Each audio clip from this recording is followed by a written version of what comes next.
Hi everyone and welcome back to my channel. If you're new here, my name is Sandro Bueri and I focus on behaviour in business and the impact of the levers that business leaders can pull to drive performance and culture. This is the week that was, your go-to series for fresh perspectives on how culture shapes the success of organisations. Today we're flying from the runway to the retail floor because one of Britain's oldest brands is borrowing from the airline playbook. This week, Marks & Spencer announced that British Airways Chief Executive Officer Sean Doyle will join its board as a non-executive director. On paper, it's a headline about appointments. In reality, it's a signal that M&S wants to inject operational discipline, customer-centric thinking, and perhaps crisis management DNA into its cultural bloodstream. Doyle's background in aviation brings something retail often forgets: precision. Because when you run an airline, late delivery isn't an inconvenience, it's a breakdown of trust. M&S is in a fascinating phase. After years of reinvention, it's back on the FTSE 100, profits are rising, and its food business is flying.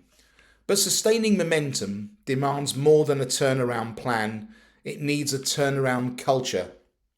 By bringing in an airline CEO, the board is sending a clear message. Execution, safety, logistics, and service are strategic assets, not back office functions. It's also a story about the cross-pollination of leadership, about how experiences in one high-stakes industry can sharpen performance in another. As with all of these videos, let's start with leadership. Chair Archie Norman and CEO Stuart Machin, for them, this appointment is tone-setting. They're signalling that governance and customer delivery go hand in hand. Aviation lives by checklist, feedback loops, and post-incident learning. Retail lives by merchandising, promotion, and pace. When these worlds meet, you get a culture that values discipline and creativity in equal measure.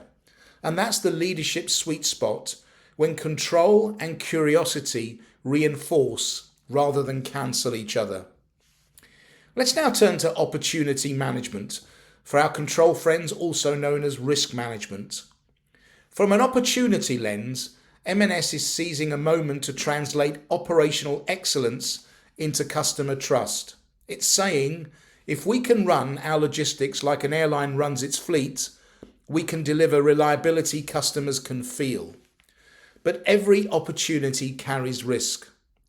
The challenge will be avoiding cultural turbulence, not overwhelming creative retail instincts with process rigidity. If the balance tilts too far, you risk killing innovation.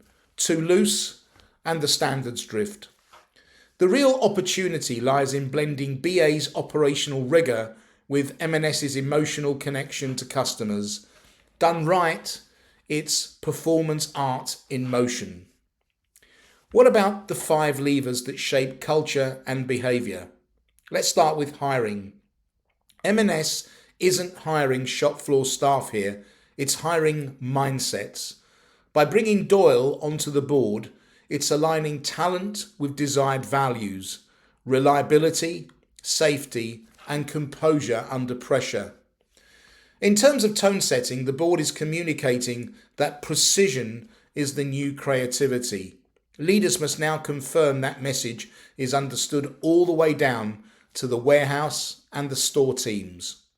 In terms of training, expect to see renewed emphasis on scenario planning, crisis drills, and service recovery, borrowed straight from aviation's playbook.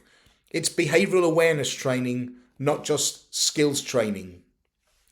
When it comes to incentives and disincentives, the new business will reward behaviours that deliver consistent excellence, not just sales volume. If punctuality, safety, and service become measurable, they'll become repeatable. When it comes to performance management, we're bringing aviation's feedback loop into retail. near-miss reporting, after-action reviews, data-driven learning. That's how small lapses become lessons, not losses. So when all of these 5 levers pull together, culture stops drifting and starts compounding. What I like about this story is its quiet boldness. It says we're not done changing. By adding airline DNA, M&S is turning governance into growth. It's proving that the most powerful transformation lever isn't technology, it's the importing of complementary mindsets. And maybe that's the bigger lesson for any organization. Sometimes to get ahead, you need to create a little turbulence. So that's it for the Weeks That Was episode. If you found this useful, don't forget to like, to subscribe to the YouTube channel, and to share your thoughts. And as always, remember, culture isn't what you say, it's what you do when no one's watching. Thanks for watching, and see you next time.